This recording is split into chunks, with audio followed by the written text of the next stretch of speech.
Hey, Flip It Red, California. I'm Anna Elizabeth, one of the moderators here at Flip It Red, where our goal is to flip as many seats from blue to red as possible. Today, we are speaking with Joe Collins. Joe is running for Congress in the 43rd District against incumbent, the infamous Impeach 45, Maxine Waters. The 43rd District encompasses parts of LA.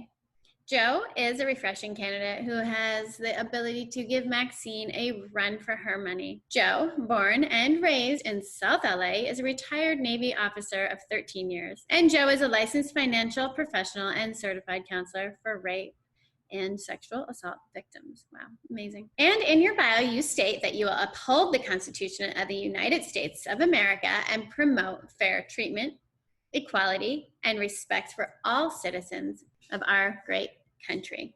America deserves a leader who will fight for its people, and California needs a leader who will properly represent its people. Joe Collins will use his leadership skills he's learned in the U.S. Navy to make a better America for everyone. So thank you for being here today. Please tell us, why are you running for Congress? Thank you, and I appreciate you having me on Flip It Red, California. So the reason why I'm running for Congress is because, growing up in South Central Los Angeles, our house was shot up in a drive-by whenever I was in high school. And so my mother moved us out of California to Texas. And so I finished high school in Texas shortly after I joined the Navy. I served 13 and a half years. And so what I noticed was growing up in South Central Los Angeles was really tough. We had a lot of gang violence and no opportunities. And 13 and a half years later, coming back and seeing that our district has progressively got worse, and I use that word progressively, candidly, has progressively gotten worse. And when you think about who the leadership, the person who has the most influence over the district has been Maxine Waters. And so one of the only ways to affect change is to remove the person who has been there the longest, who has the most influence, and that is Maxine Waters. And so, I'm running against Maxine Waters. Joe, I have to ask this first and just get it out of the way because it's one of the biggest points that people want to know about you, and that is that you, in fact, ran for a Green Party in the past, but now you are running red and endorsed by the California GOP, which says a lot. It's not an easy endorsement to get. And if they believe in you, so should everyone. But let's talk about your history and how you came to Team Red. Yeah, so I've been registered voter Republican since 2004, whenever I joined the military. In 2017, the early 2017, I became a presidential candidate because I wanted to get involved in politics. Now, if you've been in the military, you know that getting involved in partisan political activities goes against the UCMJ, is not allowed. So becoming a presidential candidate, it allowed me to get out the military on administrative separation. It was general under honorable conditions. And I had the option from staying in the military and leaving politics alone, or pursuing politics and getting out the military. And so after 13 years, of honorable service, I'm decorated. I was E6, and I just had, just made E7, but I chose to get out of the military to pursue politics. And it was a decision that I decided to make. So as a presidential candidate, I had my dad running my campaign, and growing up in a predominantly Democratic district, South LA, they consider it the hood. A lot of people said that they're not going to accept you as a Republican running for president of the United States, coming from the inner cities as a Black man. And so my dad was stressing the issue, and so was a lot of people. So he changed the political party on my campaign to Green Party.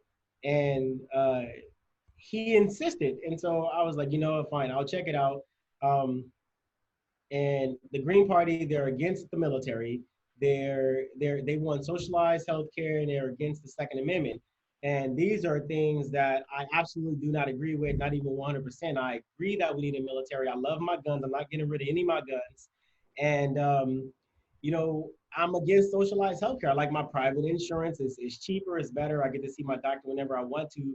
And so, for 3 weeks, I was a Green Party. And I had to go back and change it to Republican because I couldn't get with the ideology of the Green Party. It was not it wasn't Joe Collins. So I switched it back after 3 weeks to the Republican Party, and people in the Republican Party, the leadership, they understood this, and they respected it, and they understood what was going on. And I was able to receive their endorsement along with a ton of other endorsements. And, we're still moving forward. Joe, you said in the issues tab of joecollinsforcongress.com that education is a hot button issue for you. And you stated, we must provide more ladders to success for young men who fall into lives of crime and despair. But all of us must recognize that education and innovation will be the currency of the new millennium.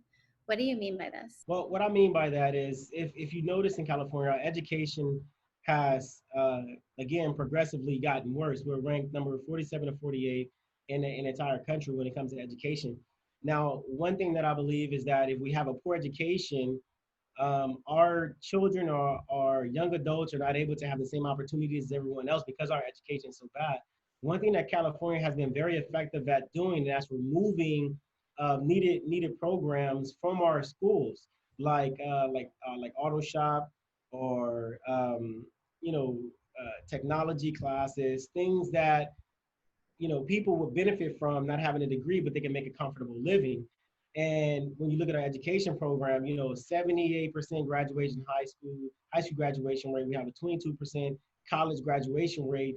And not having this type of education, but not only having skills in STEM jobs or even trades, has created an atmosphere in South Central Los Angeles where people are not able to get jobs. They're not able to live the life that they want without going to college. And if they do go to college, they don't have the money or qualifications to keep them in college. And so a lot of people end up dropping out of college. So, I mean, if we want to provide more opportunities for young people in our district, then we need to improve our education program. There's no way around it. Your second hot topic issue was justice reform. Then you go on to talk about Trump signing the First Step Act into law, taking the first steps needed to correct serious injustices in our country.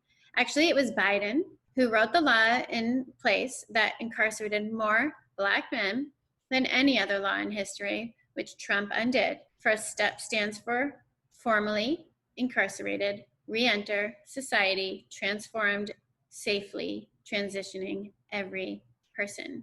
Its goal is very straightforward: to give deserving prisoners the opportunity to get a shortened sentence for positive behavior and job training, and giving judges and juries the power the Constitution intended to grant them in sentences.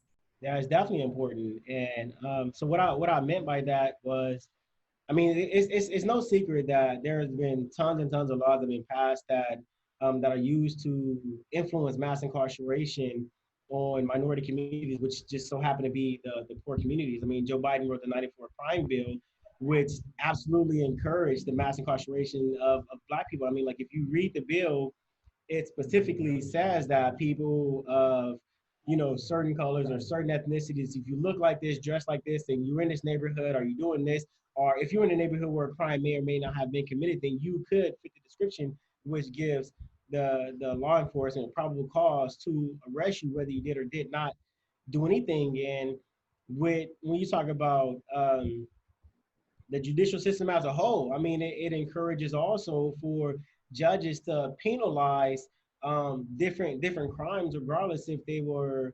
violent or nonviolent crimes. And these are normally used disproportionately in Black and Brown communities.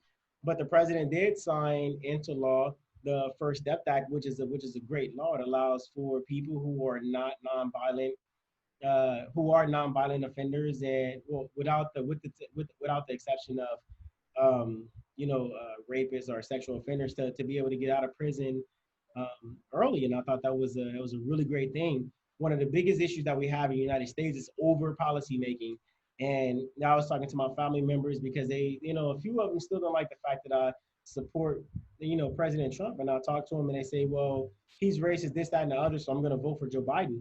And I asked them, well, you're going to vote for the man who wrote the crime bill that gets you locked up, versus the man who put a policy in place that gets people out of prison. In my opinion, it doesn't make a lot of sense. And they say, well, he apologized for it. Well, if you're going to apologize for a bill, don't apologize. If you actually mean it, do something to get that bill repealed. This is the reason why I have a problem with the Congressional Black Caucus, with Black Lives Matter, with the NAACP, with a lot of powerful organizations who say they support Black people in the Black community. If you really support Black people, if you really support the Black community, then you need to do your damnedest to get rid of the bills that are used to disproportionately affect the Black communities in a manner that, influences mass incarceration. If you're not doing that, then your agenda is not to improve the Black community. Your agenda is only to get votes to uh, continue to pander to what it is that you think that we need in a Black and brown community. In community relations, you mentioned this. Rebuilding community relations with law enforcement is essential for not only the betterment of our community, but is also vital for the future of our children. So can we please talk about that? Absolutely. So what I mean by that is, right now we have a real issue with the distrust between the law enforcement and the community and vice versa. With this whole Black Lives Matter movement, when they go around destroying everything and they're trying to be against our police department, it makes it really hard for us to work with the law enforcement to regain that trust. Um, One thing that I don't like is we have Black Lives Matter and they're talking about defunding police. And these are people who don't live in the inner cities, but they want to defund police in the inner cities. Now, when you talk about issues in the inner cities, we have a lot of gang violence. We have domestic violence. We have alcohol related incidents. We have, drug related incidents already in our community. And that's with ever evolving our continuous improvement of our law enforcement. So when you come into our communities and you say defund the law enforcement, you're not helping us at all in the inner cities. You're actually crippling the inner cities, especially with Gavin Newsom about to release 18,000 convicted felons back into our communities. We're going to be hit the hardest.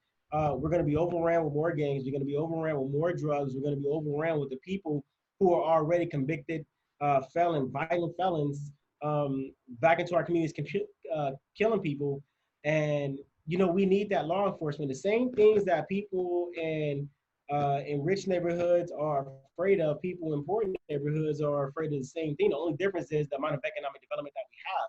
I mean, we have good people in inner cities, just like, you have good people in wealthy areas as well.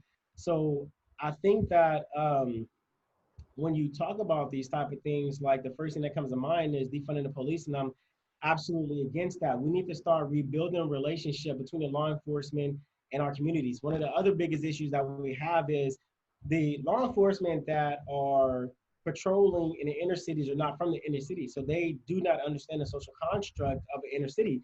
You look at everybody in the inner city and they look a certain way, they dress a certain way, they act a certain way, but they're not gang members. These people are imitating what they see on TV. They're imitating what they feel is the new fad.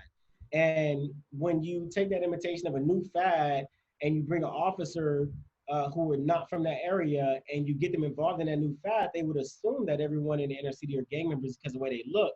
Now, me personally, I would encourage people in inner cities to, dress appropriate. Let's wear suits. Let's, dress like we are, about to go to that job interview. Let's fake it until we make it. But unfortunately, this is not a sentiment that I can force everybody to get on board with. So unfortunately, you have officers that, have a record of police brutality. This is not police violence. This is police brutality, right? It's two totally different things. And so when you talk about police brutality in the inner cities, I can honestly understand where that comes from. These people are not aware of the social construct in the inner cities. They are not aware of the different fads or the different trends that are going on in the inner cities. And they also haven't been involved in the community socially to where they can gain that reputation or gain that support or encouragement from people in the inner cities and vice versa. Let's talk about healthcare. You mentioned Obamacare is hurting American families, farmers, and small businesses with skyrocketing health insurance costs. Moreover, soaring deductibles and copays have made already unaffordable plans unusable. So let's go into this. What would you propose that we do? So one of the biggest things about the Affordable Care Act, which people call Obamacare, that a lot of people don't understand is, so I've been in the insurance industry for quite a while as a broker. And when you force people to, and this is the worst part about the plan, and I think the president tried to touch on it a little bit. When you force people to have to get on an insurance plan, you no longer have an open market. You have a closed market. You have a market where people have to be involved in. Now, when everybody have to be involved in a market, and the insurance companies knows that you have to get an insurance plan. You have to be involved. If not, they're going to tax you on your tax return. That gives them ability to raise the cost of insurance or raise the cost of deductibles sky high, especially if you have pre-existing conditions. Now, this hurts people in low-income families more than anything. It hurts our senior citizens. It hurts people with who already have conditions. And so that was the worst part about the Affordable Care Act. Now, I believe that everybody should have to have some type of, healthcare coverage, healthcare insurance, but I don't feel like you should have to force people to get on it. I mean, especially when we look at the Constitution, right? The Constitution says people have the right to live their life without government interference. Now, if the government is forcing you to get some type of health insurance, then the government is being contradictory to the Constitution, which says that was my biggest issue with the Affordable Care Act. Yes, have encourage people to get insurance plans, but don't close the market by forcing people to get on insurance plans with a tax. I think that's absolutely unconstitutional. You talk about rebuilding the 43rd district. Maxine Waters has really forgotten her district and just done what so many in Congress have done, which is taking Trump down 100% effort and forgetting her district while ignoring really important issues and protecting their own community. You said, this time we want to talk about the men and women of every color and creed who live together and struggle together and fight together. The conditions of our district are a direct result of the poor leadership of Maxine Waters. So let's talk about that. What I mean by that is in the 43rd district, we have a huge lack of economic development. Now, our district is not predominantly Black. We have a predominantly Hispanic district, but our district is like a melting pot. We have a lot of Black people in our district. We have a lot of white people. We have a lot of Asians. We have a lot of Latinos, and we all live together. So we should be working together to make some type of opportunities for each other. Now, Maxine Waters has been comfortable not doing anything for a very long time for the district because she's keep getting, reelected and reelected and reelected. Now she's been able to play on the emotions of people by telling people in our district that she's Auntie Maxine, she's Auntie this, Auntie that, and she even preaches the rhetoric like you said in Peach 45, and it hasn't been productive for anybody in our community. It actually has hurt our community more than anything. For a representative who has done very well for herself. She has made, hundreds of $millions for herself, hundreds of millions of dollars for her family. And when you drive through our district, you wonder, how did our district get so poor? And this is a direct representation of the leadership that Maxine Waters has given us for a very long time. Our district is poor because our leadership is poor. Now, if we want to do better, we have to vote for better. I think our goal is to get people from being comfortable with living in mediocrity. And what I mean by that is the same thing as Barack Obama. He was a president. He was a Black president who had no agenda for the Black community, but we were comfortable with Barack Obama because he was a Black person.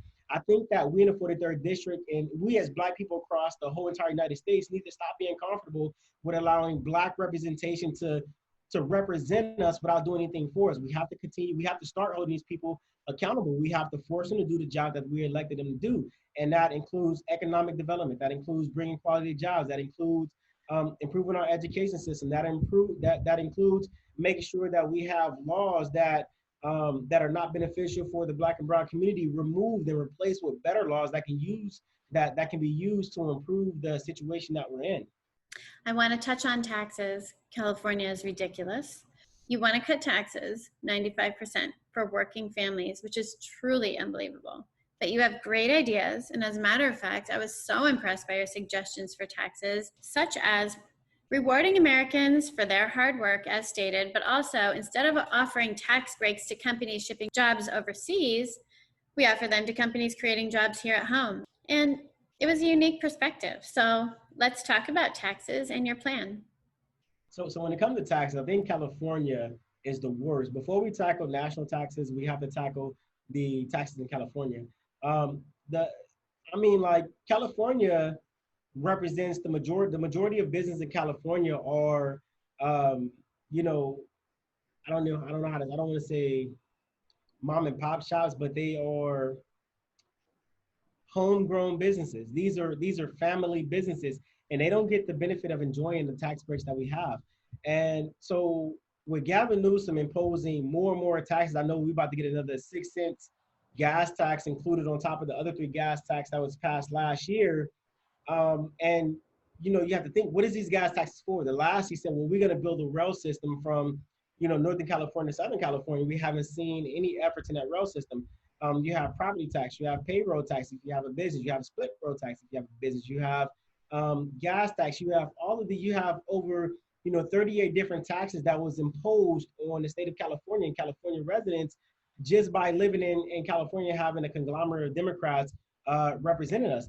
And so what my goal is to sue the state of California until we get back in line with the federal constitution when it comes to taxes. Our taxes is too high. When you have too much tax, it increases the cost of living. Mind you, we don't even have quality jobs in California for the majority of the people who live here to be able to live with the amount of taxes that we have or with the cost of living that we have. I know there are a lot of people working 3 or 4 jobs that are struggling just to make ends get close enough to wave at each other. And I don't think that is anything what people expected when they thought about the American dream, or people who say California is a land of opportunity and they want to come over here to make their dreams come true, whether it's in the perverted Hollywood scene or whether it's trying to build your own business. But Gavin Newsom had made it absolutely impossible for anybody to do anything. So we absolutely need to cut 95% of the taxes that we have in California so we can decrease the cost of living, and so we can decrease the amount of homeless people that we have, and so we can improve the quality of life. Until we either sue the state of California to get them back in line with the federal constitution when it comes to taxes, or get rid of Gavin Newsom and the majority of the Democrats altogether, we are going to continue to live in the same hamster wheel of a society that we live in right now. And I'm gonna be 100% honest with you. I would rather drink tap water from Tijuana than trust any Democratic representative that we have here in Los Angeles right now, and I'm gonna stand by that one. Is there anything else you'd like to talk about today? Yeah, so this is one thing I like to tell everybody all the time. The definition of insanity is doing the same thing over and over and over again, expecting different results. What I mean by this is we have voted for the same people over and over and over again, and we have gotten the same results, which is absolutely nothing. Actually, we have gotten a depreciation in quality of life. So if we are to improve our quality of life, if we are to actually live that American dream, then we need to start voting for new people in the state of California. Visit my website, joecollinsforcongress.com. Please donate. We're doing a lot of great things in our community, and I look forward to meeting every single person that visits my website or comes to my office. Thank you, Joe, for being here today. Your ideas and perspectives are refreshing, to say the least. I really enjoyed reading your issues on your website, joecollinsforcongress.com. I would suggest everyone take a look. You truly have unorthodox but incredibly logical solutions that will help all. I love your website and your ideas, so thank you. It's been an honor to have you on. Please visit joecollinsforcongress.com. That's JOECOLLINS for Congress.com. And please give and give big. He needs your support. Let's get Impeach 45. Maxine Waters out and Joe in. Thank you again, Joe. God bless. Thank you.